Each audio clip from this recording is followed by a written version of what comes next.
الحمد لله وكفى وسلام على عباده الذين اصطفى.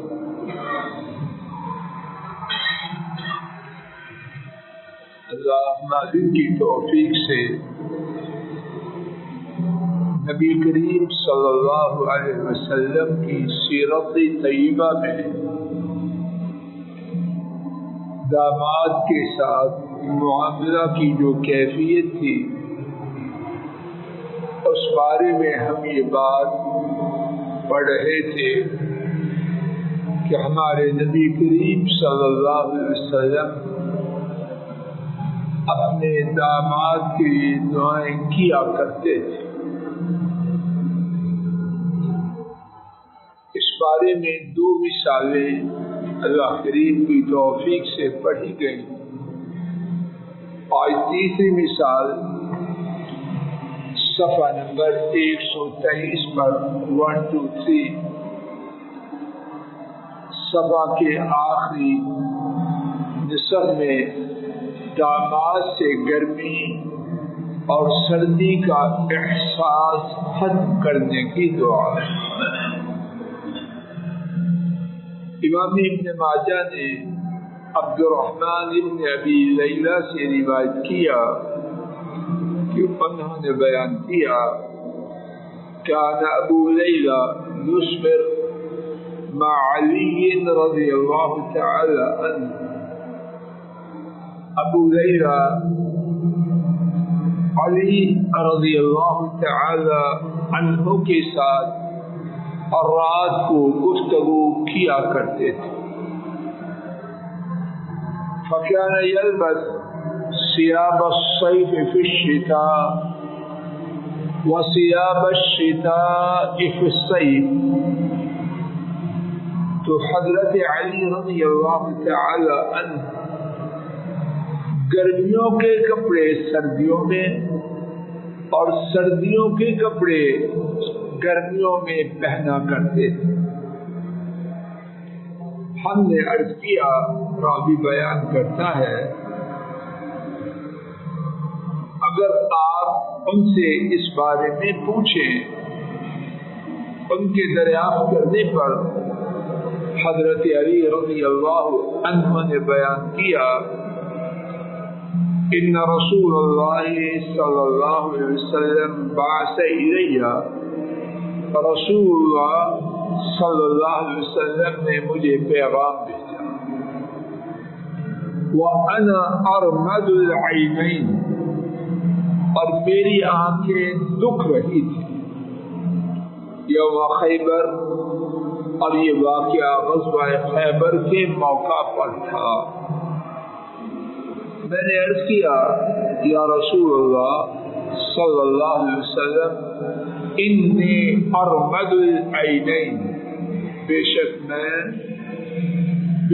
میری آنکھیں دکھ رہی ہیں. حضرت صلی اللہ علیہ وسلم نے میری آنکھوں میں تھوکا اور کہا اللہم اذھب عنہ الحر والبرد. اے اللہ اس سے گرمی اور سردی کو ختم کر. انہوں نے بیان کیا فما وجدت حرا ولا بردا بعد یومئذ. اس دن کے بعد مجھے گرمی اور سردی کا احساس نہ ہوا. اللہ اکبر. اللہ کریم نے اپنے نبی کریم صلی اللہ علیہ وسلم کو کس قدر عظیم شرف قبولیت عطا کر. حضرت صلی اللہ علیہ وسلم نے حضرت علی رضی اللہ تعالی عنہ سے گرمی اور سردی کا احساس ختم کرنے کی دعا کی. اللہ تعالی نے ہمیشہ کے لیے قبول فرمایا. اس بارے میں حضرت صلی اللہ علیہ وسلم کا داماد کے لیے دعائیں کرنا. ایک چوتھی مثال وہ گزر چکی ہے کہ حضرت صلی اللہ علیہ وسلم نے حضرت فاطمہ حسن حسین کے ہمراہ حضرت علی رضی اللہ عنہ کے لیے گندگی کی دوری اور خوب پاکیزگی کی دعا کی۔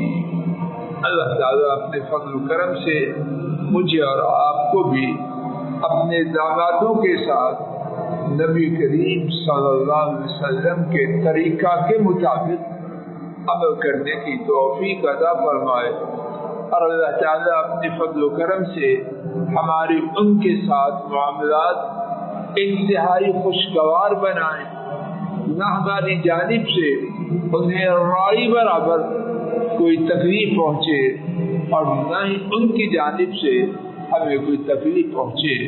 اے اللہ ہماری مجلس کو مبارک بنا، کہنے سننے کی غلطی کو معاف فرما، موت کے دن تک نماز فجر اور قرآن و سنت کی مجلس ہمارے نصیب میں فرما۔ اے اللہ اس عظیم خیر سے جو محض آپ کے فضل و کرم سے مل رہی ہے ہمارے لیے حقیقی معنوں میں خیر بنا، اور اپنے فضل و کرم سے موت کے دن تک اس خیر سے محروم نہ فرمانا، اور اے اللہ یہ ہماری نسلوں میں قیامت تک جاری و ساری فرما، اور اے اللہ امت میں اس خیر کو جاری فرما۔ اے اللہ ہماری پریشانیوں، بیماریوں، دکھوں، غموں کو دور فرما، نیک حاجات کو اپنی رحمت سے پورا فرما۔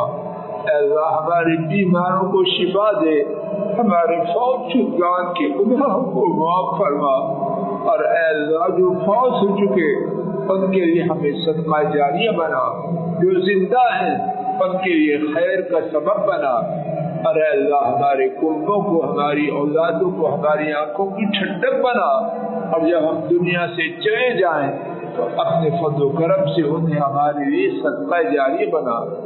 اے اللہ اپنے فضل و کرم سے ہم سب کو اپنے آباء و اجداد، اپنی ماؤں کے لیے صدقہ جاریہ بنا، اور اے اللہ ان کے حق میں جو ہماری طرف سے کوتاہی ہے اور یقیناً ہے اس کو معاف فرما، اور ان کو اعلیٰ علین میں اپنی رحمت سے داخل فرما۔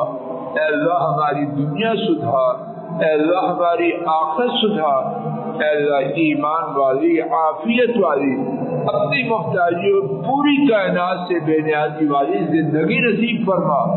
اے اللہ موت کے وقت آسانی فرمانا، ایمان والی، عافیت والی، کلمہ توحید زبان پر جاری ہونے والی موت عطا فرمانا۔